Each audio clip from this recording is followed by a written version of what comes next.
오늘 말씀 같이 보겠습니다. 지난주에 우리가 마태복음 13장 33절에서 35절의 말씀인데 그 말씀 그대로 우리가 기억하시면서 오늘 말씀 같이 우리가 보게 되겠습니다. 성령님께서 특별히 저희들의 그 말씀 속에서 가르쳐 주셨으면 하는 마음으로 이 자리에 제가 섰습니다. 우리 지난 시간에는 왜 창세전에 삼위일체론의 누룩을 놓도록 예정을 하셨는가, 이런 말씀으로 우리가 쭉 상고를 했는데요. 오늘은 그 창세전에 누룩을 예정하셔서 그 예정에 따라서 특별히 지난 2000년 교회사에서 2000년 교회의 역사 속에서 이 예정된 누룩을 어떻게 진행시키셨는가 라는 주제를 가지고 우리 같이 나누기를 원합니다.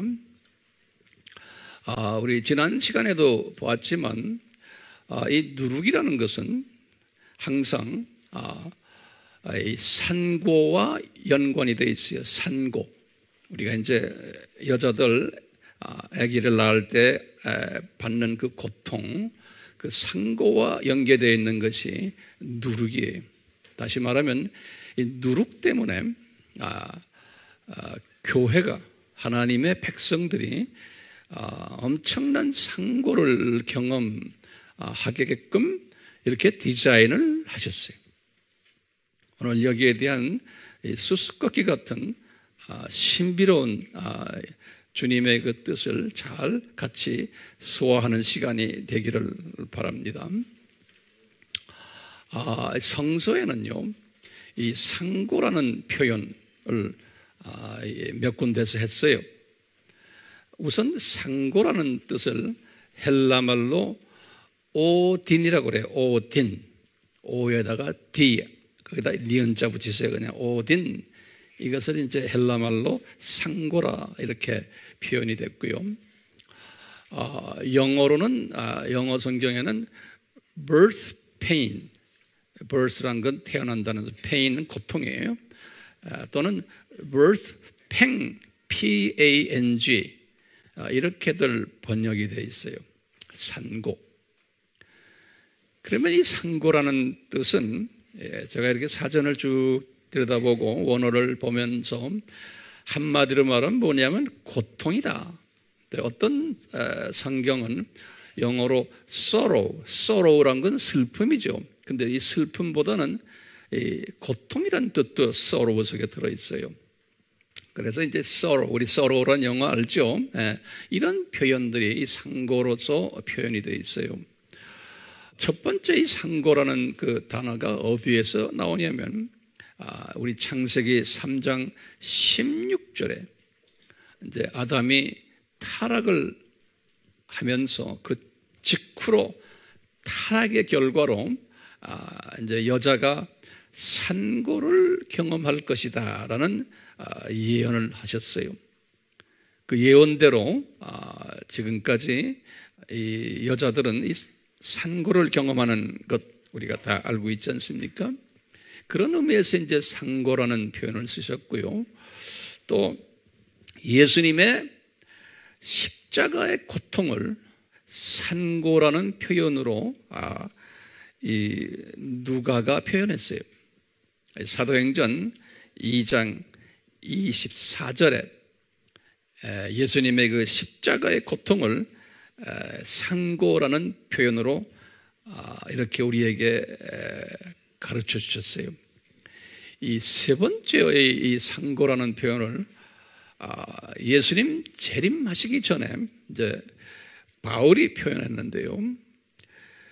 적 그리스도들이 많이 나와서 악한 일들을 할 터인데 그들이 나중에 예수님의 그 나타나시는 그때의 어떤 고통을 받는데 그것을 그 받는 고통을 산고라고 표현했어요. 산고라고. 이런 의미에서 산고로 또 표현하고요. 이제 마지막으로 예수님께서 이 감람산 설교에서 우리 감람산 설교는 마태복음 24장과 25장이 감람산 설교라 그러죠. 올리브산 이런 감람산이라는 건요.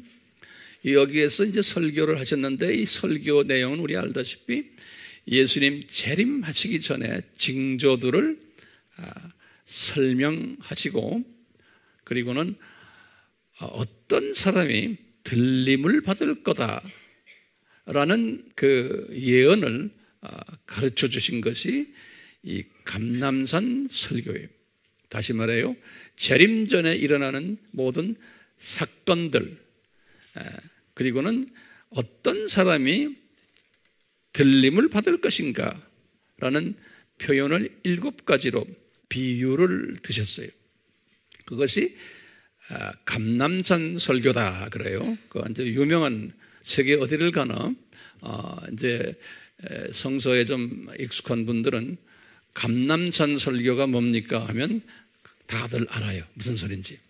우리 마태복음 몇 장과 몇 장이에요? 24장과 25장이에요.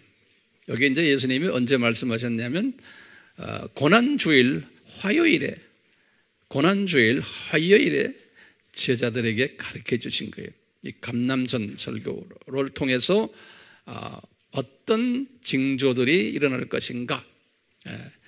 그럴 때 이 징조들을 예수님이 한마디로 뭐라고 표현했냐면 산고들이다 이렇게 말했어요. 예수님이 이 산고라는 표현 썼어요. 이 징조들, 이 고통이 올 것이라는 거예요. 예수님의 재림 전에. 그것을 이제 산고라는 표현을 썼어요. 그래서 이제 어떤 고통이 올 것인가 라면서 제일 먼저 예수님이 설명하신 고통이 뭐냐면 창조 목적과 삼위일체론과 기독론의 공격이 있을 터인데 교회가 또는 크리스찬들이 이것 때문에 많은 혼돈을 하게 되고 이걸로 인해서 크리스찬들이 고통을 느낄 것이다. 이런 의미에서 상고라는 표현을 썼어요. 그리고는 두 번째로 예수님이 또 무슨 말씀하시냐면 자연도 상고를 경험할 거다 그래. 자연, 이 창조주가 만들어놓은 이 모든 자연이 산고를 경험할 것이라는 거예요. 예수님의 재림 전에 나타날 사건들 그러면서 많은 지진이 여기저기에서 일어날 것이고 또 기근도 여기저기에서 많이 일어날 것이고 이제 이런 부분에서 이제 24장 7절에 말씀하셨어요. 세 번째의 산고는 예수님이 그랬어요. 인간들끼리 산고가 있을 텐데 이것은 전쟁이라는 산고가 민족과 민족이 나라와 나라가 전쟁하는 산고가 있을 거라는 거예요. 24장 6절에서 7절에. 그리고는 이 네 번째는 사회 전반이 이 산고를 또 경험할 거라는 거예요. 사회 전반이. 그러면서 예수님이 그랬어요. 불법이 성하고 그러니까 법을 만들어놔도 법 지키는 사람 없고 그리고 사람들이 서로 미워하고 사랑이 없고 이런 모든 일들이 일어날 거라는 거예요. 24장 12절에. 그리고는 또 어떤 상고냐면요. 크리스찬들이 상고를 받을 거라는 거예요. 하나님의 백성들이. 이제 어떤 크리스찬들인가? 예수 그리스도의 그 유일한 구세주가 되신다는 메시지를 전하는 크리스찬들이, 다시 말하면 복음주의 크리스찬들이 상고를 경험할 터인데 어떤 상고냐? 사람들에게서 미움을 받을 거라는 거예요. 예수님이 그랬어요. 이 예수 그리스도 밖에 구원이 없다라는 메시지를 전하는 사람들에게 허락하신 산고예요. 자, 이런 산고들이 일어날 것을 예수님이 2000년 전에 예언을 하셨어요. 근데 오늘 우리가 본문을 봐도 알겠지만요, 이 산고는 창세전에 이미 디자인하신 거예요. 이 모든 산고들은. 그러니까 이것은 창세전에 디자인했기 때문에 이것은 꼭 이 진리를 아는 사람만 알고 깨달은 사람만 깨닫고 소화하는 사람만 소화할 수 되어 있다고 예수님이 또 이것을 마태복음 13장 33절 35절 그리고 13장 쭉 전체를 보면 이렇게 말씀하셨어요. 무슨 말씀이냐면 이것은 천국의 신비인데 mysteries, 복수로 써놨어요. mysteries of the kingdom of heaven. 예수님이 말씀하시면서 이 미스터리는, 이 신비는 하나님의 자녀라고 해서 다 아는 것이 아니고 예수님이 그랬어요. 제자들에게 너희들에게만 이것을 소화할 수 있도록 내가 허락했다는 거예요. 기가 막힌 말씀을 하세요. 그러시면서 그러는 거예요. 나머지 하나님의 자녀들은 귀가 있어도 듣지 못하고 이 미스터리를 눈이 떠져도 보지를 못하게 디자인해놨다는 거예요. 그러니까 우리의 이성으로는 이게 이해가 안 되는 예수님의 말씀이에요. 그러니까 제자들에게 너희들만 요거 소화하라는 거예요. 그래서 나머지 사람들은 소화 못하도록 막아놨다는 거예요. 그러니까 지금 제가 드리는 이 오늘 말씀은요, 모든 크리스찬들이 소화할 수 있는 메시지가 아니에요. 우리 여기 앉은 우리의 아미 식구들은 한 사람도 빠지지 말고 이 귀가 뚫리지 않고 눈이 열리지 않는 사람이 안 되기를 바라야죠. 네. 나 이거 소화를 못하겠습니다, 목사님. 그러면 내가 뭐라고 대답해요? 할 수 없지. 어떡하니? 나도 모르겠다. 나한테 덤벼들지 마세요. 네. 자, 그런데 이런 산고가 딱 있을 때, 이 산고가 있으면서 항상 뒤에 따라오는 게 있어요. 요거 잊지 말아주세요. 산고가 있을 때, 산고를 경험하고 하나님의 때가 되었을 때 꼭 뭐가 따라옵니까? 기쁜 소식이 따라오게 되어 있는 거예요. 요 기쁜 소식이 따라오게. 우리 아이가 출생할 때도 마찬가지예요. 그래서 특히요, 요 지금 이 기독론과 삼위일체와 창조 목적의 산고를 허락하신다고 그랬죠. 감남선 설교에서요. 요 산고, 삼위일체에 대한 공격, 기독론에 대한 공격, 창조의 목적에 대한 공격이 있을 거라는 거예요. 예수님 재림 전에는. 이것이 산고인데 이것을 누룩이라고 그러는 거예요. 누룩이라고. 그러니까 누룩은 창세전에 디자인하신 것인데 누룩을 허락해 놔셨다는 거예요. 어디에다 허락하셨나? 창조 목적론이에요. 여기에다 누룩을 허락하셨고, 삼위일체론에다가 누룩을 허락하셨고, 기독론에다가 누룩을 허락하셨다는 거예요. 이것을 우리가 어떻게 소화했죠? 종교 다원주의 이렇게 했죠? 우리 감남전설교회 마태복음 24장 4절에서 5절, 그리고 또 11절, 또요 23절에서 28절이, 이것은 요 기쁜 소식인데요. 이 기쁜 소식이 요 상고를 통해서 꼭 일어나는데, 요 마지막 때의 기쁜 소식은 뭘까요? 이 상고가 끝나면은 무슨 기쁜 소식이 와요? 예수님의 재림이 오는 거예요. 그러니까 예수님의 재림 전에 이 기쁜 소식이 꼭 있을 것을 예수님이 이렇게 디자인하셨어요.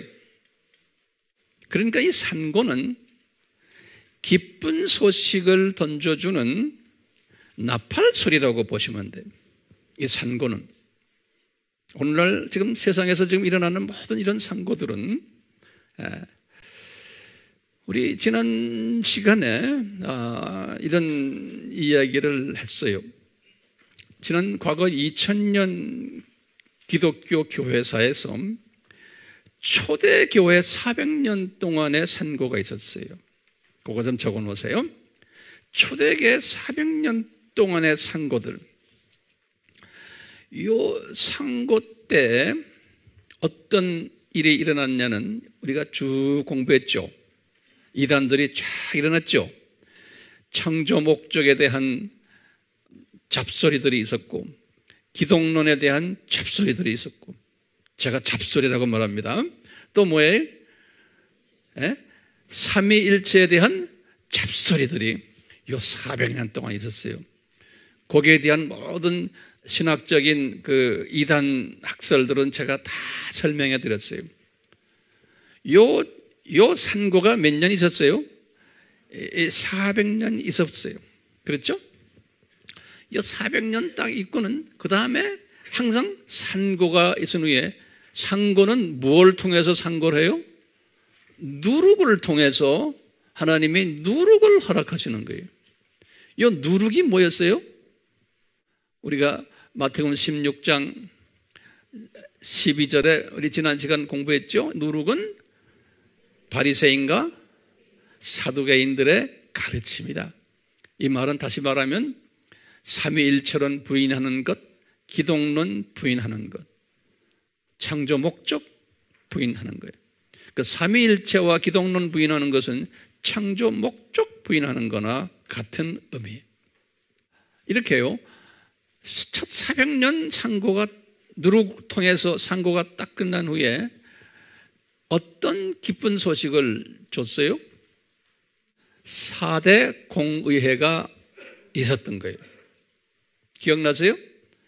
4대 공의회가 있으면서 제일 마지막 공의회가 칼케톤 공의회죠. 400 몇 년이? 51년. 이 칼케톤 공의회에서 이제 기쁜 소식을 딱 우리에게 전달했어요. 그게 뭐예요? 첫째, 예수님의 100% 신성, 예수님의 뭐예요? 100% 인성, 또 삼위일체론, 그러니까 기독론과 삼위일체론, 그리고는 창조 목적에 우리는 모든 게 다 하나님께만 영광 돌린다라는 이 큰 주제들을, 기쁜 소식을 만들어낸 곳이 이제 4대 공의회에서요. 마지막 칼케톤 공의회가 이것을 다 정리를 해줬어요. 기쁜 소식이죠. 그렇죠? 그러니까 누룩이 400년 동안 있다가 이제 어떻게 됐어요? 누룩 때문에 산고를 교회가 400년 동안 경험하다가 드디어 기쁜 소식을 주님이 허락하신 거예요. 이게 창세전에 이미 디자인된 거예요. 이런 식으로 하나님의 자녀들을 훈련시키기 위해서, 이 세상은 뭐예요? 하나님의 자녀들을 훈련시키는 학교예요. 그래서 뭘 하나님이 지금 집중적으로 훈련시키려고 하시냐면 창조 목적과 그 창조 목적, 창조하신 창조주인 삼위 하나님과 그것을 가르치기 위해 이 세상으로 내려오신 예수 하나님에 대해서 가르치기 위해서인데, 이것을 아주 제대로 가르치기 위해서 400년 동안 여기에 대한 가짜 뉴스들을, 가짜 가르침, 그것을 누룩이라고 표현했어요. 이 가짜들을 풀어놓으시는 거예요. 400년 동안 풀어놨다가 이걸로 하나님의 자녀들이 고통을 겪다가 이제서야 이게 진짜다 하고 딱 보여준 것이 4대 공회. 그렇죠? 근데 신기하게도요, 이렇게 해가지고 이 누룩을 보면요, 예수님께서 마태복음 13장 33절에 하신 말씀이, 이 누룩이 이렇게 여자에 의해서 이제 이렇게 퍼지는데 이것이 부풀어져 가지고 퍼진다는 거예요. 누룩이 들어와 가지고. 그래서 지금 이 누룩이 400년 동안 어디까지 퍼졌어요? 로마 제국 전체에 퍼져버린 거예요. 이 누룩이 이렇게 퍼지고는, 그 다음에 이제 중세 세대로 들어간 거예요. 중세가 500년부터 1500년이죠. 종교개혁 일어나기 전까지죠. 이 중세에 들어갈 때 또 첫 400년 동안의 누룩도 완전히 없어지지 않고 있으면서, 기쁜 소식은 들어왔지만 있으면서 또 새로운 누룩을 만든 것이 뭐예요? 마리아 신학과 뭐예요? 단성론. 그렇죠? 이 마리아 신학은 삼위일체의 곁다리 붙은 거예요. 왜요? 이 나중에 이 마리아가 어떻게 했어요? 하나님의 와이프로, 다시 삼위일체리의 곁다리 붙은 그 삼위일체를 공격하는 하나의 또 모습이 마리아 신학으로 발전한 거예요. 중세 때. 그리고는 단성론. 우리 알죠? 이 단성론 뜻은 여러분들 지난 시간에 제가 다 설명했어요. 이 단성론은 기독론을 또 공격하는 거예요. 그러니까 기독론을 이 정교회가, 특히 단성론을 말하는 애굽 정교회, 시리아 정교회, 알메니안 정교회, 에티오피아 정교회, 이런 정교회들이 예수 그리스도의 100% 신성과 100% 인성을 믿지만, 삼위일체론을 믿지만 거기다가 예수 그리스도는 본성이 신성만 가지고 계신 분이다라고 말하는 게 단성론이에요. 본성이 인성은 없다.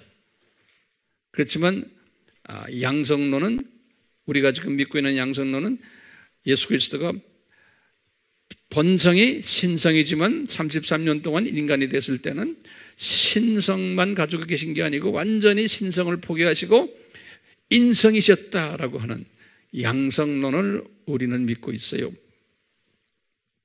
그렇기 때문에 이 양성론은 로마 가톨릭이 그것을 믿고 있었고, 또 그리스 정교회도 이 양성론을 믿고 있었고, 종교 개혁 이후에 우리 개신교들도 이 양성론을 믿고 있어요. 그러니까 지금 이 중세기 때, 중세기라는 것은 500년에서 1500년 요 사이에 기존 처음 400년의 그 누룩들도 곁따라 붙어서 계속 지금까지도 오고 있지만 그 당시에도 이사 왔고요. 그러면서 거기에 첨가된 게 뭐예요? 마리아설과 단성론이 또 첨가된 거예요. 그러니까 누룩이 더 심한 누룩들이 그 안에 들어가셨어요. 그래가지고 이 누룩이 퍼진다고 그랬기 때문에 예수님이 말씀하셨거든요. 이 누룩을 퍼지게 한 것이 이 1000년 동안이에요. 500년에서부터 1500년 동안 유럽 전체에 퍼져버렸어요. 이 누룩이 유럽 전체. 그 당시에는 개신교가 없었을 때. 그러다가 이제 현대교회로 왔는데, 이 중세교회 때 기쁜 소식이 뭐였어요?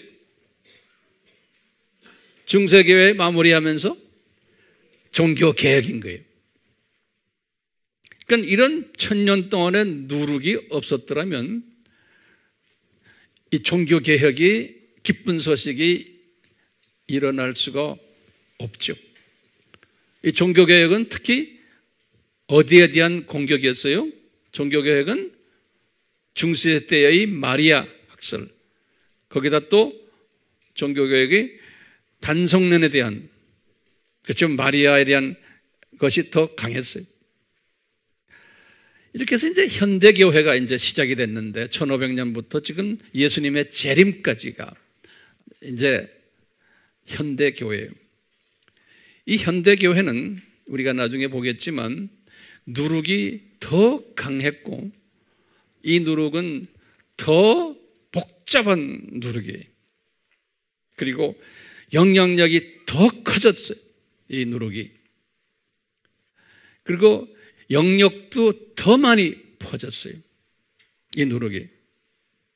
그래서 이 누룩은 기존 유럽에서 이제는 아프리카 대륙으로 다 퍼지고, 이 누룩이, 그리고 아시아 대륙으로 퍼지고 중남미, 오세아니아, 북미까지 전 세계에 누룩이 쫙 퍼졌어요. 이것이 현대 교회인데요. 누룩이 이렇게 퍼진데 기쁜 소식은 뭐겠어요? 현대 교회에서 이 누룩이 이렇게 퍼지다가 기쁜 소식이 올 터인데 뭘까요? 예수님의 재림이. 예수님의 재림이 기쁜 소식인데, 예수님의 재림 전에 엄청난 아픈 이 산고가 있을 것을 예수님이 이미 디자인하셨고, 창세전에 디자인하셨고, 그리고는 예수님이 2000년 전에 여기에 대해서 이 디자인하신 것을 다시 우리에게 가르쳐줬어요. 확인하셨어요. 어느 산에서? 감람산에서요. 자, 이제 이런 배경을 깔아놓고 제가 몇 가지 좀 질문을 던져볼게요. 첫째 질문이, 산고를 당하는 자가 누굽니까? 라고 이제 질문했지만, 이 산고를 당하는 자, 산고의 주 대상이 누굴까요? 그러면 누구예요? 이 세상에 살고 있는 하나님의 자녀들이에요. 주 산고 대상이. 고통당하는 사람은 누구냐? 하나님의 자녀들이에요. 왜요? 이 산고가 어떤 산고예요? 어디에 산고의 대상이 하나님의 사람들인데 그분들에게 어떤 부분에서 이 산고 누룩을 집어넣었어요? 첫째, 창조 목적 창조론의 창조 목적론, 두 번째는 삼위일체론, 세 번째는 기독론이 여기에 누룩을 집어넣었기 때문에요. 이건 예수 안 믿는 사람에게는 관계가 없어요. 예수 믿는 사람들이 이것 때문에 시끄러워지고 혼돈에 빠지고 아픔을 경험하면서 교단이 갈라지고 그러면서 왔던 거예요. 그러면 또 질문이, 이 산고의 주 목적이 뭘까요? 하나님의 자녀들을, 지금 이 세상에서는 하나님의 자녀들을 교육시키기 위한 거예요. 왜냐, 이 세상은 학교예요, 학교. 하나님의 자녀들을 향한 학교돼요. 그래서 학교 시스템 우리 공부했죠? 그런데 이제 교육시키기 위한데 무엇을 교육시키기 위해서인가? 항상 우리가 이제 이런 논리를 펴봐요. 그러면 딱 뭐죠? 세 가지 학교 주 필수 과목들이 있어. 필수 과목들. 첫째가 뭐예요? 창조 목적론. 뭐예요? 그 다음에 삼위일체론, 기독론이. 이걸 한마디로 말하면 하나님의 정체성이, 도대체 하나님이 누군가? 라는 것을 하나님의 자녀들에게 교육을 시키기 위해서요. 저쪽 동네 영원세계에 우리가 계속 있었더라면 거기서 우리가 만들어 태어나가지고 이런 그 시간 속에 7000년 시간 이 세상이 없었더라면 이것도 우리가 거기서 배울 거예요. 그런데 거기서는 쉽게 배우니까 여기에 대한 그 고마움이 없을 거예요. 그렇기 때문에 하나님께서는 이것을 좀 제대로 가르치기 위해서 아주 이게 창세전에 디자인하신 거예요. 시간 세계를 만들어가지고 거기다가 하나님의 자녀들을 던져놓고는 이 누룩을 집어넣어가지고 산고를 경험케 한 다음에 이것을 뼈저리게 해가지고 배우게끔 하는 거예요. 자, 그런데 우리가 지금 이 세상이 7000년이라고 해서 내가 7000년 여기서 삽니까? 아니죠. 우리가 배우는 것은 고작해야 7, 80년이요. 그것도 고작해야. 어떤 사람은 20대에도 전화라 가는 사람이 있어요. 제대로 배우지도 못하고 하나님의 자녀인데. 그러니까 여기서 우리는요, 이 세상을 주신 목적이 뭘 배우기 위해서 하나님의 자녀들이 이 세 가지를 제대로 배우기 위해서요. 왜 그럴까요? 우리가 이제 영원 세계에 올라가면은 언젠간 우리 다 올라가야 돼요. 가기 싫어요? 가기 싫어도 가야 돼요. 네. 올라가야 되는데 그것도 당장 이 순간에도 갈 수가 있어요. 그런데 올라가서 우리는 창조의 목적을 우리가 알기 때문에 그분께 영광 드리는 게 창조의 목적 아니에요? 그 다음에 거기 계신 예수님이 저분이 누구신가? 삼위 하나님이 누구신가? 이걸 다 철저하게 배워야지만 올라가서 그분들을 내가 제대로 그분들 앞에 내가 나의 정체성과 그분들의 정체성을 서로가 아니까 제대로 행동을 할 수가 있어요. 거기 올라가서 그 연습을 시키기 위해서 지금 우리가 이 세상을 지금 이 세상에 던져진 거예요. 하나님께서요. 알다시피 그러면 교육 방법이 뭐였어요? 교육 방법이 이것을 가르치기 위해서 교육 방법을 어떻게 썼어요? 하나님이 누룩을 집어넣는 거예요. 누룩을. 네. 누룩을 헬라 말로는 우리 쥐매라고 그래요. 쥐매 그걸 누룩이라고 그래요. 네.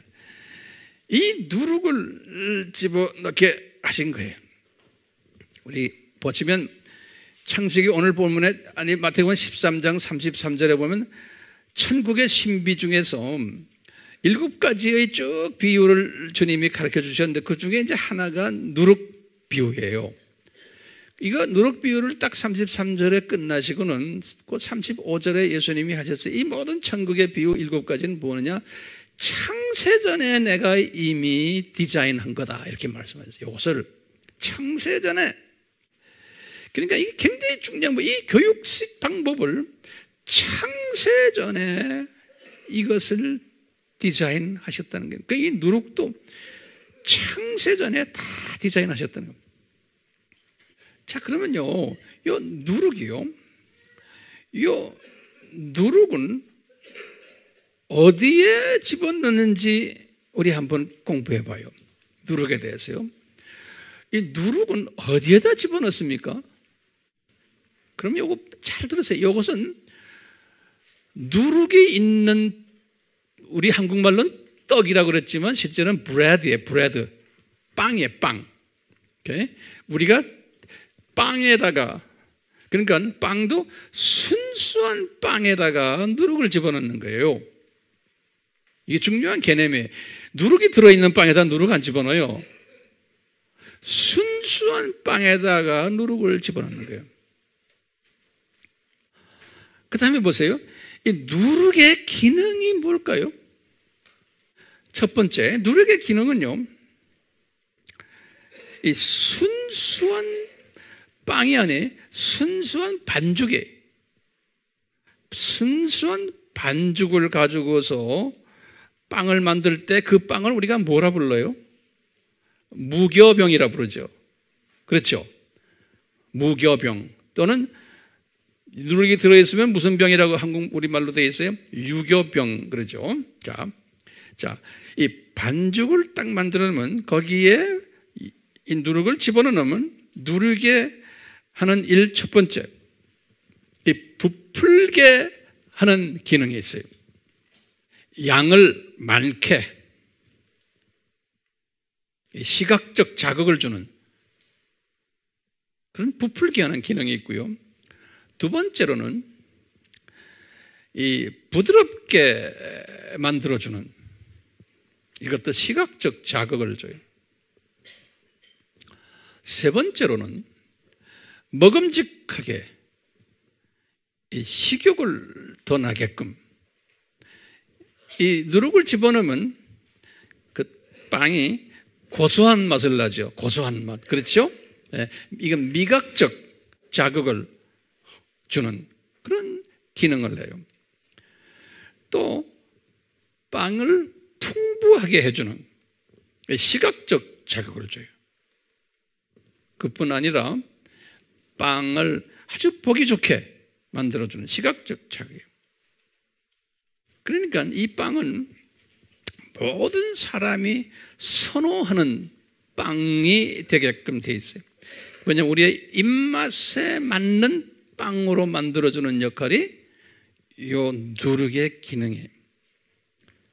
그러니까 요 누룩이 들어있는 삼위일체, 누룩이 들어있는 기독론, 누룩이 들어있는 창조 목적은 사람들이 좋아하게 되어 있는 거예요.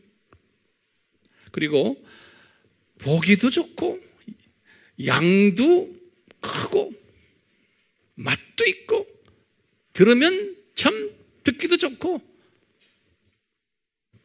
우리가 그런 가르침 주변에 많죠.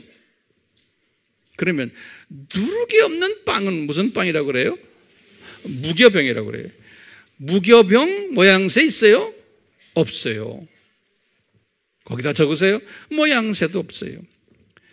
단단해요. 부드럽지도 않아요. 식욕나게 안 해요. 보기도 안 좋죠. 그렇기 때문에 무교병은 사람들이 찾지를 않아요. 인기가 없어요. 그런데 이것만 좋아하는 사람이 있어요. 요새 건강식 찾는 사람들은. 자, 그러면 제목을 바꿔서요, 이 누룩의 속성이 무엇인지를 좀 볼 필요가 있어요. 누룩의 속성. 첫 번째, 이 순수한 반죽에만 들어가는 거예요. 누룩이 들어있는 반죽은 아니에요. 순수한 반죽에만 들어가요. 그런데 두 번째는 적은 양을 집어넣게 돼 있어요. 반죽만큼 집어넣으면 안 돼요. 그래서 성서에서도요, 적은 누룩이라는 표현 썼어요. 고린도전서 5장 6절, 갈라디아서 5장 9절에 바울이 이런 단어를 써요. 적은 누룩. 그 다음에 이제 속성 중에 하나가, 처음엔 적은 누룩이 딱 들어가 놓으면 감지하지 못해요. 분별하지 못해요. 그냥 순수한 반죽 속에 그냥 묻혀버리기 때문에 구별을 못해요. 그리고는 속성 중에 하나가 이제 순수한 반죽과 썩는 거예요. 이게 섞어버리는 거예요. 혼합시키는 거예요. 그래서 이 순수한 반죽을 변질시키는 단초를 제공하는 거예요. 그러니까 조그마한 누룩 하나가, 그리고는 이것이 서서히 퍼지게끔 돼 있어요. 그래서 예수님께서 요 마태복음 13장 33절 누룩 이야기를 하실 때 뭐라고 그러냐면요, 여자가 이제 누룩을 이렇게 집어넣는데 이걸 숨겨놨다. 숨겨놨다고 그래서 그냥 있는 게 아니라 숨겨져 가지고 이게 퍼지기 시작하는 거예요. 그냥 우리 일반 사람들은 전혀 모르게 이게 퍼지기 시작하는 거예요. 이것을 우리 누룩을 딱 보면은 이 숙성 과정이라고 보시면 돼요. 우리가 누룩을 집어넣고 숙성시킬 때 아랫목에 놓고는 담요 뒤집어 씌우고 그러죠. 예? 이 숨겨놓는 게 있어요. 그래야 이놈이 자라나. 예. 그 예수님도 숨겨놓는다고 그러죠. 그러니까 사람들이 이것을 감지를 못하는 거예요. 감지를 못하는 과정 속에서 이 누룩은 보이지 않는 과정 속에서 부풀게 돼 있는 거예요. 이 담요를 씌워놔야지만 부풀잖아요. 안 씌워놓으면 냉장고에 넣어놓으면 안 되잖아요. 그래서 이게 사람도 모르게 이게 온 로마 제국으로 퍼져버리는 거예요. 온 세계에 퍼져버리는 거예요. 예수님이 누룩 이야기를 하시면서 마태복음 13장 33절 오늘 본문에 그랬어요. 때가 차면 온 반죽이 부풀게 된다는 거예요. 때가 차면. 그렇기 때문에요, 우리 예수님은 이런 모든 일을 디자인하실 때 그분의 때가 있어요. 그 때가 차야만 돼요. 우리는 이 때를 기다리고 또 이 때를 보는 분별력을 가지기 위해서 지금 이런 말씀 공부를 하는 거예요. 그래서 부푼 것을 가지고 이제 빵을 만드는 거예요. 빵을 만들면 그 빵이 맛있겠어요? 맛없겠어요? 아주 맛있는 빵으로 돼버리는 거예요. 그러니까 기독교에 변질된 기독론 가르치면 사람들이 좋아해요. 변질된 삼위일체를 가르치면 사람들이 좋아해요. 창조 목적을 가르치는 게 아니고 어떻게 하면 내가 더 유명해지고 어떻게 하면 당신이 성공하고 어떻게 하면 이 세상에서 복받고 어떻게 하면 우리 교회가 성장하고 이런 데 관심이 있으면 사람들 다 좋아해요. 이건 변질된 창조 목적이 하나님을 이용해 가지고 내가 영광 받으려고 하는 이런 짓들, 이런 것들은 모든 사람들이 이게 다 유교병이에요. 예. 대중이 선호하는 거예요. 그러니까 인기가 있는 빵이에요. 식욕을 돋구는 빵이에요. 식욕을 자극시키는 빵이에요. 입맛을 그래서 다 바꿔버려요. 우리 크리스찬들이 입맛이 다 변해버렸어요. 기독론에 대한 입맛, 삼위일체에 대한 입맛, 창조 목적에 대한 입맛을 다 변해버렸어요. 그러니까 기독교의 그 기본 그 가르침을 변질시켜버린 거예요. 그게 변화된 줄도 모르는 거예요, 사람들이. 이 누룩 비유를 누가 가르쳤어요? 그러면 뭐라고 대답해야 돼요? 예수님이 가르치신 거예요. 마태복음 13장 33절에 이 누룩 비유를 예수님이 말씀하셨는데 이 누룩 비유를 예수님이 언제 디자인했나라고 말씀하셨어요? 창세전에. 똑같이 마태복음 13장 35절에 그랬어요. 이 창세전 비유를 예수님이 7가지의 다른 비유들도 쭉 이야기했는데 그것을 천국의 신비들이다. 예수님이 이렇게 말씀하셨어요. 마태복음 13장 11절에. 그리고는 하시는 말씀이 이 신비들은 특별한 제자급 사람들만 소화하는 것이다. 딴 분들은 소화를 하려고 그러면 내가 뺏어서 너희들에게 줄게. 이런 말씀을 예수님이 지금 하셨어요. 그러면 우리 또 질문이 있는 거예요. 이 질문이 무슨 질문이냐? 도대체 창세전에 이 비유를 디자인하신 이유와 목적이 뭡니까? 여러분들 대답이 가능해요? 가능하죠? 그렇지만 좀 이따가 내가 다시 좀 설명해 드리겠지만 간단히. 첫째, 우리는요, 다시 한번 우리가 봅시다. 요 누룩이 들어가는 제목을 적어 놓으세요. 대상이 무엇입니까? 이 누룩과 관계되는 대상이 무엇입니까? 그러면 한마디로 말하면 빵이에요, 빵. 빵을 지금 빵 이야기하는 거예요. 빵, bread. 오케이? 그러면 도대체 빵은 무엇입니까? 성서에서 영적인 의미로 또는 성서적인 의미로 빵은 무엇입니까? 딱 이야기하면 우리는 딱 성서에서 그걸 찾아내야 돼요. 첫 번째, 예수님이 하신 말씀이 있어요. 예수님이 뭐라고 했냐? 이 빵은 나다. 예수님이 그러신 거예요. 나를 지칭하는 거다. 그러면서 거기다 적으세요. 나는 진짜 빵이다. 그랬어요.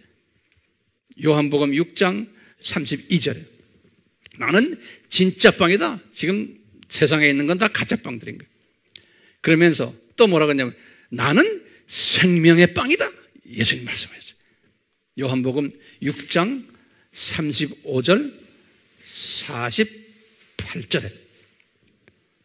그리고 예수님이 계속해서 이렇게 나는 참된 양식이다. 진짜 음식이다. 요한복음 6장 55절에 이렇게 말씀하셨어요. 모세에게는 또 뭐라고 말씀하셨냐면 무교병이다 나는 그랬어요. 출애굽기 12장 8절에. 그러니까 누룩이 없는 빵이다. 모세에게 하신 말씀. 또 베드로에게는 또 뭐라고 말씀하셨냐면 무죄하신 분이다. 이 빵이 무죄하신, 그래서 무교병이라고 그래요. 베드로전서 2장 22절. 무교병이라는 것은 무죄, 죄가 없으신 분이라는 의미. 누룩이 없는 분이. 그 다음에 흠없는 어린 양이다. 베드로전서 1장 19절에 흠이 없는 무죄하신 어린 양이라는. 그러니까요, 이 빵은 한마디로 말하면 무슨 논이에요? 기독론이에요. 그렇죠? 그러니까 순수한 빵은 순수한 기독론이에요. 이 빵에 누룩이 들어가 버리니까 무슨 논이 되어버려요? 누룩 기독론이 된 거예요. 이 기독론을 딱 우리가 알려면은, 이 기독론을 알면 자동적으로 따라서 같이 알아야 되는 게 있어요. 그게 무슨 논이에요? 삼위일체론인 거예요. 그러니까 기독론만 따로 알고 있으면 안 돼요. 그러면 문제가 생겨요. 꼭 기독론은 뭐와 같이 알아야 돼요? 삼위일체론과 같이 알아야 되는 거예요. 안 그러면 변질돼 버려요, 기독론이. 온전한 기독론이 안 돼요. 이 기독교의 이 학설은 굉장히 중요해요. 그렇기 때문에요. 기독론만 따로 이야기하다가 1세기, 2세기, 3세기, 4세기 때 온갖 누룩들이 나온 거예요. 이 삼위일체론을 제대로 알려면 뭘 알아야 돼요? 삼위일체라는 것은 성부, 성자, 성령, 그것을 우리가 엘로힘이라고 그러죠? 엘로힘이란 뜻이 뭐예요? 창조주란 뜻이에요. 그렇죠? 그렇기 때문에요, 창조주란 의미는 창조의 목적이 있는 거예요. 그렇기 때문에요, 우리가 기독론 하면요, 빵 하면은 기독론과 삼위일체론과 창조 목적론이 하나로 패키지로 되어 있어야 되는 거예요. 여기에 하나라도 누룩이 들어가 버리면 이제 문제가 생기는 거예요. 그러니까 예수님께서는 이 훈련을 우리에게 시키기 위해서 이 세 부분의 누룩을 디자인하신 거예요. 우리 훈련시키려고. 그러면서 이 세 부분이 기독교의 키 교리들이에요. 아주 중요한 최고의 교리들이 이 세 교리들이에요. 그러니까 이 교리들을 우리가 더 철저하게 깨닫게 하려면은 거기에다가 뭘 집어넣었어요? 누룩을 집어넣으신 거예요. 누룩을 집어넣으셨어요. 교육시키는 거예요. 그러면 우리는 이 세상에 살면서 대부분의 하나님의 자녀들은 교육 과정에 들어갔지만 초등학교나 유치원이나 그 정도 레벨로 하다가 제대로 소화를 못하고 저 나라로 가요. 대부분의 하나님의 자녀들은. 그러니까 이 사람들은 저 나라에 가도 일반 계층 하나님의 자녀들이에요. 그런데 저 나라에 가서 우리 예수님과 또 깊은 관계를 맺으면서 지도자급에 있는 사람이 되려면은 이제 이 세 부분에 철저한 훈련을 받고 누룩이 뭔지를 깨닫고 교육을 제대로 받아놓고는 이것을 내가 나만이 아니고 내 주변에 있는 많은 하나님의 자녀들에게 나눠주는 일, 가르쳐주는 일까지 하는 그러한 사람들이 예수님의 제자들이었어요. 1세기 때도. 우리도 마찬가지예요. 이것을 깨달으면 나만 알고 있으면 아무 의미가 없어요. 이것을 나눠주는 일을 하셔야 돼요. 왜 우리가 나눠줘야 돼요? 이게 굉장히 중요한 개념이에요. 여러분들은 이 교육을 받기 위해서 우리는 이 세상에 잠깐 나그네로 온 사람들이라는 이 개념이 굉장히 중요한 개념이에요. 여기에서 내가 영원히 사는 존재가 아닌 거예요. 나그네. 잠깐 이 학교에 입학해가지고 때가 되면은 졸업해야 되는 그러한 사람이라는 걸 항상 깨달은 사람은 졸업 전에 내가 이것을 빨리 가르쳐줘야지, 놔놔야지 하는 그러한 뜨거운 가슴을 가지게 돼요. 우리가 이 진리를 깨달을 때는 그런 걸 하지 않는 사람을 이렇게 보면 저 사람은 나쁘다 좋다가 아니에요. 저 사람은 어느 계층 정도에 가서 영원 세계에 있겠구나라는 게 보여야 안 보여요? 제 눈에는 그게 보이는 거예요. 그러니까 복이 요 정도밖에 없겠구나. 지금 이 세상에서는 어느 정도 복 가지고 살지만 그건 잠깐 있다 없어지는 복들 아닙니까? 이 시각에 엄청난 변화가 오는 거예요.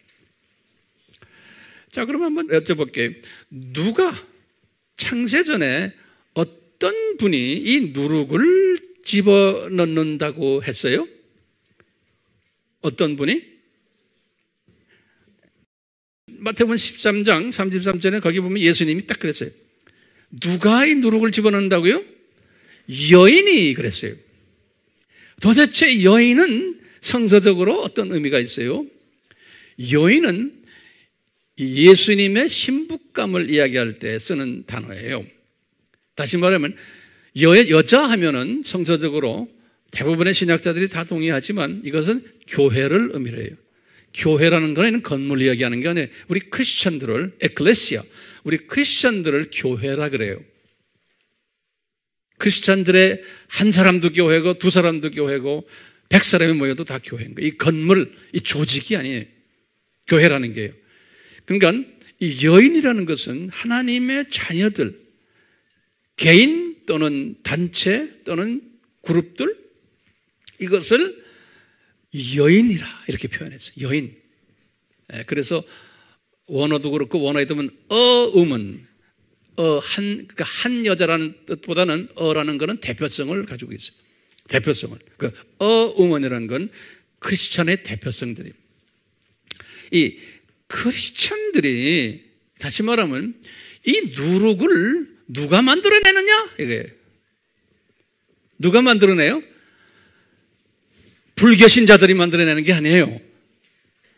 이슬람이 만들어내는 게 아니에요. 이 누룩을 타종교의 어떤 유명한 사람들이 만들어내는 것이 아니고 요 누룩을 만들어가지고 누룩을 집어넣는 일을 하는 그 사람이 누구냐면 크리스천들이 이런 짓 한다는 거예요.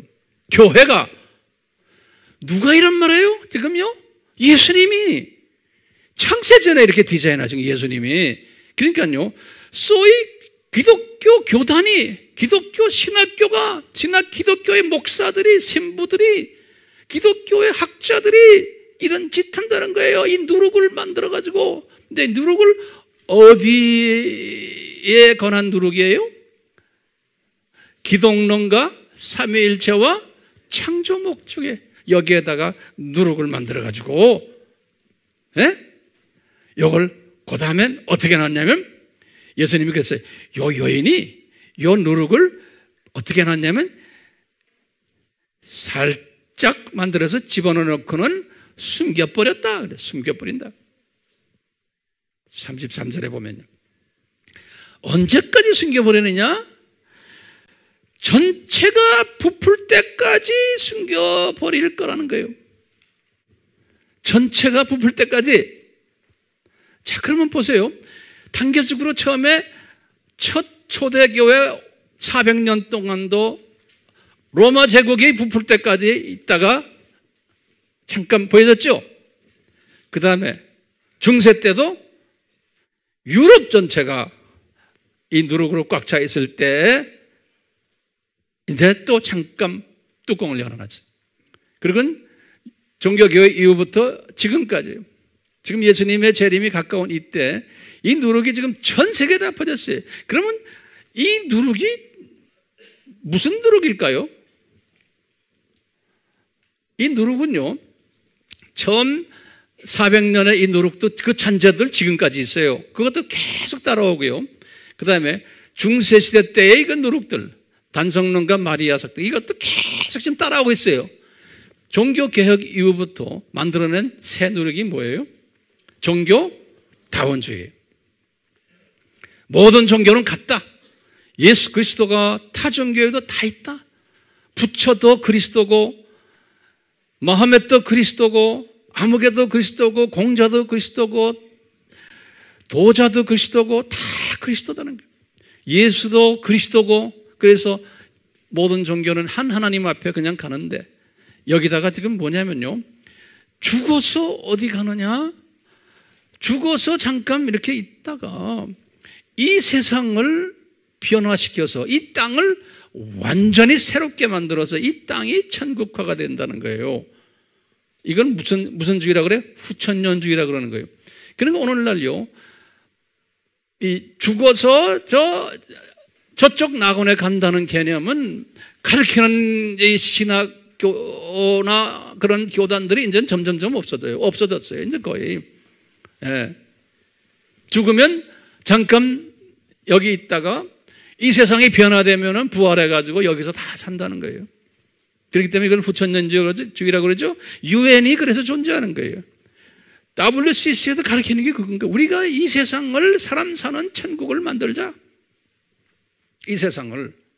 그렇기 때문에 우리는 사람들 사랑해야 되고, 동성애자들도 사랑해야 되고, 타종교 사람들도 사랑해야 되고, 우리는 다 같이 살 사람들이다.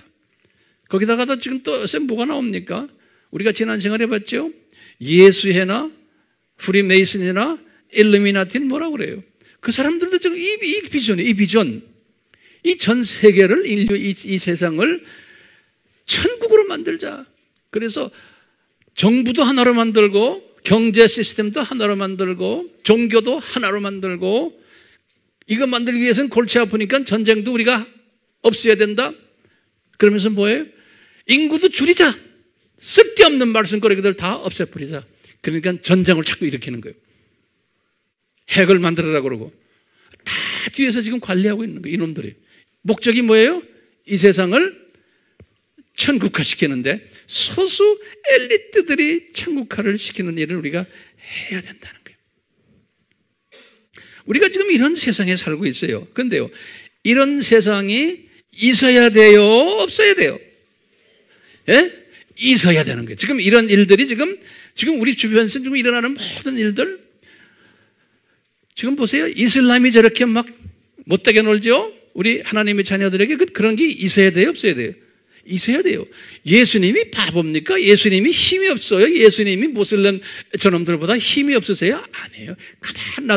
가만 놔두시는 게 아니라 이분이 컨트롤 하시는 거예요. 예수님이 시진핑보다 힘이 없어요? 예수님이 푸틴보다 힘이 없어요? 김정일이 저놈보다 힘이 없어요? 예? 이게 예수님의 디자인 속에서 지금 움직여가는 거예요.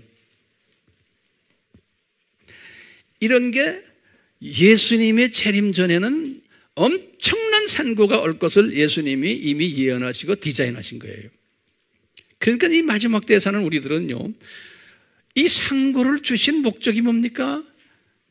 기독론에 강해야 되고, 삼위일체론에 우리가 강해야 되고, 창조 목적에 강해야 되는 거예요. 이 강해라고 이 엄청난 산고를 허락하신 거예요. 디자인하신 거예요. 그런데요, 이 현대교회에 사는 마지막 때에 이 산고 속에 있는 하나님의 자녀들도 보면요, 예수님이 이 감남선 설교에서 이렇게 두 가지로 디자인하셨어요. 마지막 때 지금 우리에게 말씀하시는 거예요. 뭐냐? 마지막 때에는 두 종류의 사람들이 있다. 그러시면서 뭐라고 그러냐면요, 그 마지막 때라는 건 예수님의 공중 재림에서 오는 직전에 두 종류의 사람이 있다. 어떤 사람들이 있냐 아느냐? 그러면서 이런 산고들이 일어날 때 들림을 받는 사람이 있고 남아있는 성도들이 있다. 이게 크리스찬 가족 이야기는 거예요. 비기독교인들은 여기는 뭐 상대도 안 돼요. 두 종류의 크리스찬이 있다는 거예요. 들림받는 크리스찬이 있고 들림 못하는 남아있는 크리스찬들로 분리가 딱 된다는 거예요. 그러면서 너희들은 들림받으려면 깨어있어라 그러는 거예요. 깨어있어라. 그러면서 이분이 7가지의 비유를 쫙 드려요. 우리 다 공부했어요. 뭐냐면 노아의 때와 같다 말씀하시고, 뚝 갈라진 거예요. 노아의 때도요. 밭에 있는 두 사람을 딱 하면서 갈라진다. 맷돌 가는 두 여인 갈라진다. 그 다음에 현명한 종과 악한 종으로 갈라지는데 어떻게 갈라지느냐? 열심히 때를 따라서 복음을 전하는 사람과 안 전하는 사람이 딱 갈라진다는 거예요. 그러면서 그것을 열심히 복음 전하는 사람을, 때를 맞춰서 양식을 나눠주는 사람을 현명한 종이라 이렇게 예수님이 표현했어요. 그리고 그거 하지 않는 종을 하나님의 자녀들인데도 악한 종이라고 그랬어요. 여러분들 들림 받으려면, 여러분들이 현명한 종의 이야기를 들으려면, 저 올라가서도 높은 자리에 있으려면 우리는 NK의 복음을 전해야 되고, 지금 우리가 한국말로 할 수 있는 다른 나라의 일본, 소련, 중국의 복음을 우리가 지금 배운 것을 전해야 되는 거예요. 직접 전하는 일도 해야 되고, 여기에 내가 기도도 동참하고 물질로 동참하고 시간으로 동참하고 여러 방법으로 동참하는 사람과 안 하는 사람의 차이가 딱 나는 거예요. 우리 AMI 교회는 제가 목회자로서 여러분들이 이 여기에 동참하는 지혜 있는 종이 되라고 제가 이렇게 불리움을 받고 여러분들 앞에 항상 이렇게 지금 외치는 거예요. 이 세상에서 잘 살아라고 제가 외치는 사람이 아닙니다. 이 세상에서 잘 살아라 하는 것은 저주예요, 저주. 기독교인들에게는 매일 그냥 축복. 그러려면 우리 교회 다닐 필요가 없잖아요. 그건 주님이 따라와서 주는 거예요. 주님이 원하는 걸 해주면 다 여러분들 필요한 거 다 하시고 해주세요. 그것 때문에 교회 나옵니까? 기여 아니요? 아니죠. 아니라고 하는 사람은 얼마 안 되네. 아니야 하고 소리 질러야지. 그러니까요, 교회 다니는 목적이 분명해야 되는 거예요. 예수님이 그 7가지 주겠잖아요. 그러면서 또 열처녀의 비유도 들고 탈란트 비유도 들고 양과 염소 비유도 들면서 이렇게 7가지 쫙 들면서 탁 들림받는 사람과 남아있는 사람을 다 구분을 시켜주셨어요. 그러면서 이 들림받는 사람 보고 뭐라고 거기다 불렀냐면요, 그분들에 대한 명칭을 예수님이 했어요. 24장 45절에 양식을 나눠주는 현명한 지혜 있는 종들아, 이런 말씀. 이 말씀 우리가 들어야 되잖아요. 양식을 나눠주는 자. 예. 또 뭐라고 그러냐면 기름을 준비한 5 처녀들, 현명한 처녀들이라고 그랬어요. 25장 8절에. 또 25장 21절에는 착하고 신실한 종들이 탈란트 비유를 드시면서 그런 거예요. 또는 이어 반대로 이걸 하지 않는 마지막 때의 기독교인들을 예수님께서 뭐냐, 악한 종이라고 그랬어요. 24장 48절에. 어리석은 처녀들이라고 그랬어요. 25장 8절에. 악하고 게으른 종이라고 그랬어요. 25장 26절에. 거기다 예수님이 뭐라고 했냐면요, 쓸모없는 종들이라고 그랬어요. 25장 30절에. 이 마지막 때에 주님이 보실 때는 쓸모없는 종들이라는 거예요. 예. 우리 잘 알다시피 마태복음 13장에 그 7가지 비유로 말씀하실 때, 요 들림받는 기독교인들은 어떤 기독교인들일까요? 요 분들은 가시떨기 기독교인이지만 상위 그룹들 같아요. 거기다 좀 적어놓으세요. 이 상위 그룹의 가시떨기 기독교인들, 그리고 옥토 기독교인들. 또 지혜가 없는, 들림받지 못하는 분들은 돌밭 기독교인들, 또는 하위 계급의 가시떨기들. 그런데요, 거기에 지금 우리가 자주 내가 이야기하지만 좋은 진주를 찾는 장사꾼 같은 기독교인들, 마태복음 13장 45절, 이 사람들은 아주 들림받는 쪽으로 집어넣으면 돼요. 한쪽은 뭐예요? 그냥 보물을 바꿔서 발견했지만 그것을 팔지 않는 사람들을 이야기할 때 쓰는 것과 차이가 있잖아요. 자, 그렇기 때문에요, 제가 한번 질문을 던져볼게요. 복 있는 종말 성도의 특징이 있다면 무엇일까요? 제가 이제 결론적인 말씀이에요. 복 있는 종말 신자, 나와 여러분들이, 그분들의 특징은 뭘까요? 첫째, 이 누룩과 산고의 신비를 이제 듣고는, 지금 여러분들 듣고 있잖아요? 그걸 또 깨닫고 삶에 적용하며 순종하는 기독교인들이에요. 그렇지 않은 사람들 대부분이에요. 두 번째는요, 이것을 딱 깨달은 자의 순종하고 깨달은 사람은 뭘 가지게 되냐면 시대 분별력을 가지게 돼요. 이 시대가 지금 어느 시대구나. 그래서 제가 지금 오늘 2000년 기독교의 역사를 한눈으로 이 누룩과 산고의 그 개념 하에서 지금 여러분들에게 지금 보여주는 거예요. 그런데 우리는 지금 이 누룩과 산고의 기독교 역사 속에서 지금 마지막 즐거우면 예수 그리스도의 재림 바로 코앞에 있는 기독교인들이 우리는요. 그렇기 때문에 예수님이 깨어 있어라. 그런데 문제는 이게 내 힘으로는 안 되는 거예요. 아무리 공부하고 지적으로 훈련받아도 이게 내 힘으로는 안 되는 거예요. 뭐 주변에 바쁜 일이 많고 뭐가 많고 뭐 우선순위가 이게 안 되니까요. 안 되는 거 죽으라고 해도 안 되는 거예요. 안 되는데 어떻게 미안하게 생각하지 마세요. 안 되면 그 자리 그냥 있으세요. 나도 모르겠어요. 목사님 나 안 됩니다. 안 되면 그냥 계세요. 나도 모르겠어요. 네. 그러니까 뭐가 임해야 돼요? 이게 은혜가 임해야 돼요. 은혜가. 그러니까요, 다 나가서 복음 전하라는 소리 아니에요. 이 복음 전하는 일에 후방에서 전하는 사람들, 전방에서 하는 사람들, 뭐 여러 가지 기능들이 많잖아요. 이 기능을 우리가 한 마음을 가지고 이 공동체가 할 수 있도록 같이 가주는 거예요. 네. 그러니까요, 이 은혜 받은 자는 어떤 특색을 가진나요? 그러면요, 이 시대에 은혜를 받은 사람은요, 첫 번째 특성은 우리 아까 예수님 말씀하신 거랑 마찬가지로 지혜로운 사람이 되는 거예요. 은혜를 받았다는 것은 뭐로 나타나냐? 지혜로운 사람이에요. 다시 말하면요, 요 누룩과 산고의 신비를 듣고 깨닫고 삶에 적용하려고 몸부림치는 사람이에요. 지혜로운 사람이에요. 그러니까 이런 사람은 굶주린 자가, 영적으로 굶주린 사람들, 목마른 사람들, 나그네 된 사람들, 헐벗은 사람들, 병든 사람들, 옥에 갇힌 사람들에 대해서 가만히 있지 못하는 거예요. 영적으로 지금 육적으로도 이런 사람들 우리가 도와줘야 되지만 육적으로만 도와주고 되는 게 아니에요.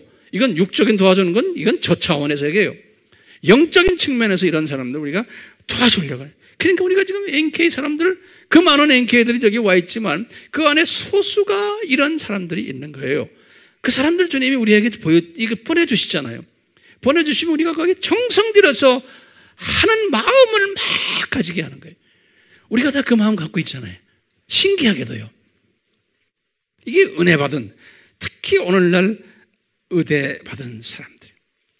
또 은혜 받은 사람들은 나에게 주신 탤런트를 이 세대에 주님의 뜻 안에서 사용받기를 위해서 최대한 사용하려고 애쓰는 사람이에요. 그러니까 예수님이 이런 사람을 착하고 신실한 종아. 어떤 사람은 가르치는 은사 있는 사람, 섬기는 은사, 베푸는 은사, 격려해주는 은사, 찬양을 잘하는 은사, 주차장 관리하는 은사, 식당 봉사, 셀 섬김 은사, 헌금 내는 은사, NK 은사, 중국, 소련, 일본, 외국인 사역, 이 모든 문서 사역, 이 은사들 주님이 주신 것, 내가 이걸 가지고서 최대한으로 주님의 영광을 위해서 이 세대에 그냥 사용받기 위해서 안타까워하는 마음이에요. 자, 내가 마지막으로 한마디 좀 할게요. 그러면 우리가 가지고 있는 세계관은 어떤 세계관입니까? 우리가 가져야 되는 세계관은 창세전에 천국의 신비를 예수님이 디자인하셨구나 라는 큰 그림을 하나의 틀로 잡아가지고 이 세계를 보는 세계관이에요. 다시 말하면 산고가 반드시 있어야 되는구나. 거기에 산고를 위해서는 누룩이 반드시 있어야 되는구나. 오늘날 교계에도 누룩이 많고 기독론에도 누룩이 많고 삼위일체에도 누룩이 많고 창조 목적의 누룩이 많아야 되는구나. 그러니까 마리아 신학도 있어야 되는구나. 이게 많이 퍼져야 되는구나. 탄성론도 마찬가지고 예수회도 그렇고 프리메이슨도 그렇고 일루미나티 끝당 종교 타원주의부터 이게 있어야 돼요? 없어야 돼요? 있어야 되는 거예요. 그러니까 오늘날 많은 사람들이요, 프리메이슨 나빠요, 그놈들을 없애야 되는데요, 뭐 일루미나티 나빠요, 그놈 새끼들 없애야 되는데요, 이러고 앉아있는 거예요. 그런 사람들은 대부분의 기독교인들은 그렇게 생각해요. 이것이 하나님이 주신, 이게 우리에게 복 주시기 위해서, 교육을 시키기 위해서 허락하신 하나님의, 예수님의 디자인이라는 것을 못 보는 거예요. 그러니까 웹에 올라가 보세요. 프리메이슨 나쁘다, 이놈 누구다 그냥 말만 하죠. 예? 그러니까 사탄의 세력 없애십니다. 그건 예수님의 뜻과 반대요? 아니요? 반대요. 왜 그럴까요?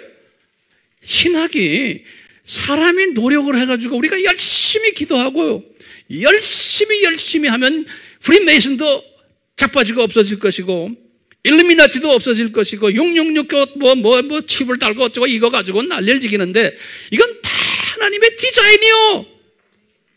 뭐를 위한 디자인이요? 삼위일체론과 기독론과 창조 목적을 훈련시키기 위한 디자인이요. 그러니까 누룩을 허락하셨는데, 예수님 재림 전에는 엄청난 강한 누룩을 허락하신 거예요. 언제까지요? 이제 예수님의 재림 때까지. 이게 전 세계에 퍼지게 되어 있는 거예요. 왜? 누룩이 전체에 퍼진다고 말씀하셨잖아요. 이것도 못 알아들으면 할 수 없는 거예요. 그러니까 우리는요, 독수리 시각을 가져야 되는 거예요. 독수리 시각, 이 세상을 보는 시각이 우리의 세계관은요, 우리는 지금 이 세상에 살고 있기 때문에요, 가정 문제도 있고 자녀 문제도 있고 경제 문제도 있고 건강 문제도 있고 우리한테 여러 가지 문제 있어요. 이 문제들 때문에요, 내가 지금 완전히 시각이 이 땅에 그것만 쳐다보고 앉아 있는 거예요. 저 큰 그림을 보지를 못하는 거예요. 그러니까요, 예수님을 그 틀에서만 내가 이해하는 거예요. 예수님이 당신들 가정 문제 해결하려고, 나의 어떤 고민을 해결하려고 십자가에서 죽으신 게 아니잖아요. 창세전의 십자가 사건은 내 그 문제 해결하려고 예수님이 이 디자인하신 게 아니잖아요. 기요 아니요?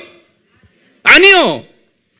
왜 예수님을 곧 자기 틀 속에다 집어넣어가지고 예수님을 믿는다고 그래요? 이 큰 틀을 이해하는 사람에게는 이런 모든 세상의 이런 풍파들, 비리들, 폭풍들, 태풍들, 이런 것은 있게 돼 있는 거예요. 이런 것들을 내가 뭘로 봅니까? 독수리 시각으로 보는 거예요. 그러니까 성서에도 그랬죠. 독수리는 뭡니까? 이런 문제가 있을 때 쫙 창공을 타고 올라가서 쫙 밑을 내려다보는 거예요. 평강 있는 거예요. 그러니까 우리나라도 지금 마찬가지예요. 지금 우리가요, 남북 문제, 뭐 김정은이 어떻고, 문재인 대통령이 어떻고, 트럼프가 어떻고, 이런 일들은 이미 다 일어나게 돼 있고요, 주님의 뜻 안에서 이게 다 하나하나 해결이 되게 돼 있는 거예요. 우리는 독수리예요. 딱 올라가서 보고는 마음의 평강이 오는, 주님 뜻을 이루십시오. 저는 그런 거예요. 그러니까 이런 문제 가지고 제가 뭐 이렇다 저렇다 정치적인 대화 여러분들에게 합니까? 저는 안 하잖아요. 할 필요가 없는 거예요. 우리가 무슨 어쩌다 지금 정권을 위해서 기도합시다. 기도는 해야 되죠. 그렇지만요, 시각이 요 독수리가 아니고 요 참새 시각을 가지고, 다람쥐 시각을 가지고 그런 건 그런 거 아무리 기도해도 안 되는 거예요. 그렇지만 기도하도록 이끄시는 거예요. 왜? 그저 그 시각 가진 사람은 그저 그것만 가지고 기도하도록 하는 거예요. 그러다가 나중에 이제 이 세상을 졸업하게 되는 거예요. 그러니까 같은 이 학교를 다녀도, 이 학교를 다녀도 우리가요, 그냥 유치원, 초년, 초등학교 수준에서 뛰다가 저동네 가는 사람이 있고, 대학원 박사학위 코스를 뛰다가 가는 사람이 있고, 달라요. 제가 왜 이렇게 소리 지릅니까? 우리 모두가 다 박사 코스 공부하자고. 아멘? 시각 좀 올립시다. 무슨 시각으로 올려요? 독수리 시각으로 올립시다. 같이 우리 기도합시다. 역사의 주인이 되시는 예수님은 마태복음 28장 18절에 분명히 말씀하셨습니다. 하늘과 땅의 모든 권세를 아버지로부터 전수받으셨다고 말씀하셨습니다. 우리 피조물의 모든 생사화복과 인간의 모든 역사와 지금 오늘날 우리가 남북 문제, 여러 가지 우리가 해결을 할 수 없는 모든 매스컴에서 나오는 이런 역사적인 사건들, 트럼프 문제, 이거 다 주님의 장중에서 하고 계심을 저희들이 알고 있습니다. 우리가 이런 거를 딱 보면서 예수님, 우리에게 가르쳐 주십시오.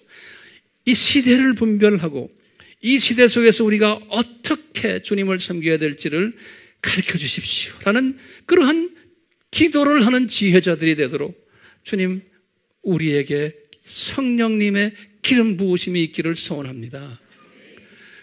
이런 큰 독수리 시각을 가질 때 자녀 문제, 가정 문제, 사업 문제, 경제 문제, 건강 문제, 모든 잡다한 문제들을 주님이 장중에서 해결할 줄 저희들은 알기에 주님 뜻대로 하시옵소서라고 하면서 독수리 시각으로 올라갈 때 주님께서 나의 소원을 들어주시고 가정 문제도 해결해 주시고 여러 가지 당면한 문제들은 주님이 해결해 주시기 때문에 우리가 이 재미를 볼 수 있도록 도와주시옵소서. 시각을 독수리 시각으로 올리고 예수님의 주권을 내가 인정을 할 때 그 주권에 내가 의지하며 그 주권을 내가 찬양할 때 나의 모든 이런 조그만 문제들은 그냥 해결되는 것을 경험케 주님 우리에게 복을 내려 주시옵소서. 이게 진짜 복입니다. 주님 이 복을 우리에게 허락해 주시옵소서. 예수님의 이름으로 기도드리옵나이다. 아멘. 지금 이 시간은 예수 그리스도의 무한하신 은혜와 하나님 아버지의 극진하신 사랑하심과 성령님의 감화감동 가르쳐 주심과 깨닫게 하심과 순종케 하심이 항상 우리를 지배해 주시기를 예수님의 이름으로 축원하옵나이다. 아멘.